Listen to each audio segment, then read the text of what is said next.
This is part 6 of my Outlander Blood of My Blood Season 1 Episode 2 review. As always, if you are looking to avoid spoilers from the books or the TV show, please do keep on scrolling. When we finally get the time jump back to the current timeline in 1714 that lines up with the events that happened in Episode 1, we finally get an idea of how much time has passed since Julia and Henry have gone back through the stones. And they've been there about a month plus before we see them in the opening episode. Again, I think the way that the show has used time effectively is an interesting choice, given that when we first see Henry and Julia, we have no explanation as to how they got there or how long they've been there for. And so this episode, I actually really enjoyed the way that it was laid out and presented to us, because we got plenty of time with the two of them getting to know each other, establishing their relationship. We got a glimpse into what they were like as a married couple. We got a glimpse into what their life was like on their honeymoon at the end of episode 1. And I think all of that context really makes them being there at the beginning of episode 1 more poignant in a way, but it also makes it really jarring when we see just how comfortable Henry is in this position a month later, talking with Ned Gowan on behalf of the Grant. We know from the end of episode 1 that Ned Gowan is very suspicious of Henry. He is on to him. He knows that the way he came into the Grant clan is something that he wants to get to the bottom of, and Ned is a very smart man. He I think, is the unsung hero in many ways of Clan Mackenzie. And so him not trusting Henry, in a way, I think he sees that as an opportunity for him. And I think in many ways he can spot that despite Henry's facade as a very competent person, a very hard-nosed person, he has a vulnerability. And very quickly, Ned seeks out that vulnerability, and we find out what it is in this scene here between the two of them. And we know from the events of episode 1 that Ned is now tasked with trying to fix what Dougal Mackenzie has created, which is this huge mess after he went after Malcolm Grant and, beat the pulp out of him in the middle of the woods, insinuating that he had taken Ellen from their home. And Ned knows that the Grants could, in many different ways, just completely upend their clan and take it for themselves. They're too powerful a family. They have far too many men. They have far too much money. And the Mackenzies are very weak.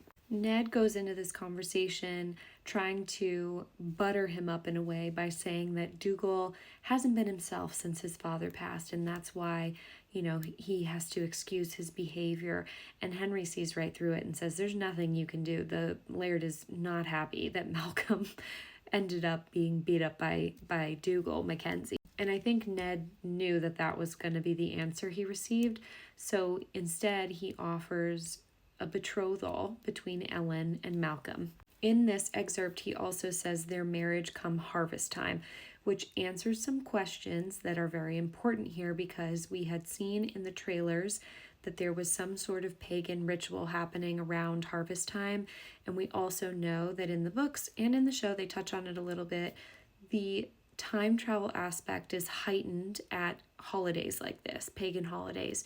And in Outlander, the main series, they have Claire traveling through the stones around this same time. For Ned, he sees this betrothal as a gesture of peace and a way to align the two clans together, but he also knows that Malcolm Grant has a crush on Ellen, and that can't hurt either.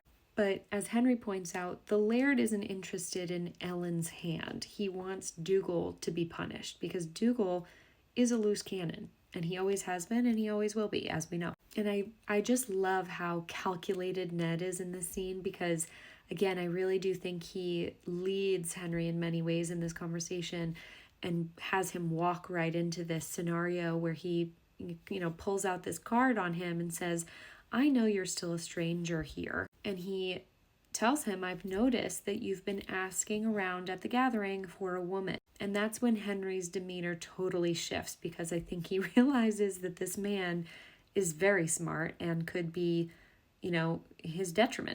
The dialogue here I find to be really interesting, because Ned points out that there's plenty of women to be had, but none to his liking, and Henry answers by telling him that he has a particular taste. So he tells Henry, if we come to an agreement here, You bring this offer to Isaac and convince him that it's a good one, and I will help you with your particular tastes. And the insinuation of particular tastes, I think, might be misunderstood by Ned here. It will be interesting to see what happens between them, but we know from the trailers that the two of them end up discussing Julia because Henry does confide in Ned that he's looking for her and that he won't stop until he finds her. This might be the beginning of an unlikely friendship between the two men, and I do think that they're teeing us up to find out that Ned Gowan knew a lot more about Claire's parents than we and she realizes in the show. I love his casting. I think it's perfect, and I've always loved his character, and I think that this prequel is going to give him a lot more depth and material to work with because he's always been one of those peripheral characters that pops in and out of the book. And I do really think that he could be a huge part of what happens here in the storyline because as we saw in the end of episode 1, it's very obvious that he cares deeply for Ellen, whether that's because of his alliance to her father and wanting to uphold, what he felt towards Ellen, or he might have his own feelings about Ellen that he's been hiding all this time. We don't know necessarily.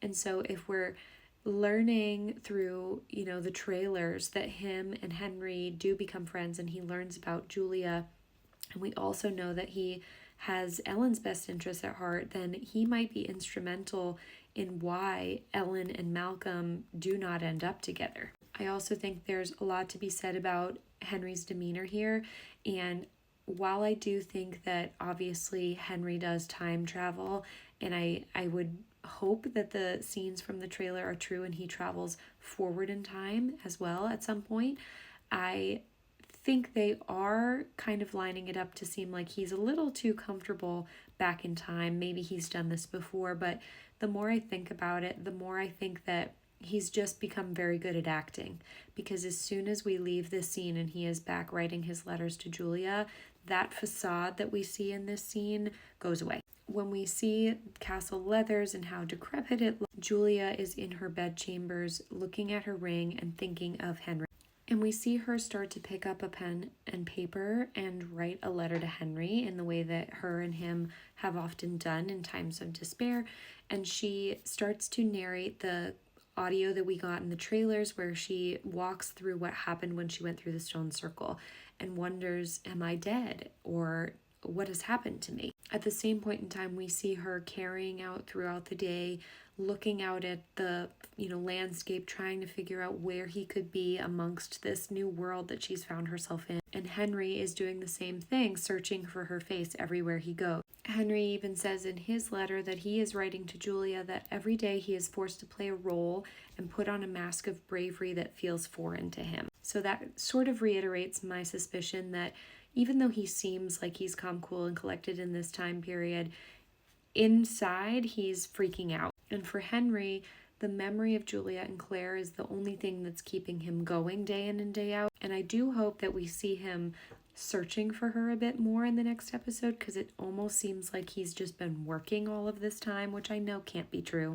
Something I noticed in this scene is that he is now wearing a necklace around his neck, something that you could not see anywhere in the earlier shots of him. So I hope that they give an explanation as to where that came from as well. I loved this shot of Julia here because it reminded me a lot of when Claire was being followed around by Rupert in season 1. We can see that she's being watched here too. We also get another mention of Claire through Julia's narration and their unborn child, just to make sure we do not forget that she is pregnant. Julia notes that she has no idea how she could ever get this letter to him and thinks that it might only serve as a record of her thoughts. And I do think that maybe they're able to share letters through time, like we've seen happen in Outlander with Brianna and the desk at Lallybroch. Meanwhile, Henry vows with every fiber of his being that he will find her. And in an ending befitting of the title, Henry and Julia both sign off on their letters with SWAK. And my heart just broke over Henry's face here. He just looks completely defeated. And we see Julia's letter with the same signature. And we close the episode with her kissing her letter as well. For two characters that had absolutely no backstory to start this series, I really, really enjoyed this episode. and I'm very interested to see where they take their stories, especially Henry's. So let me know what you thought about Julia and Henry and where you think their story might go this season.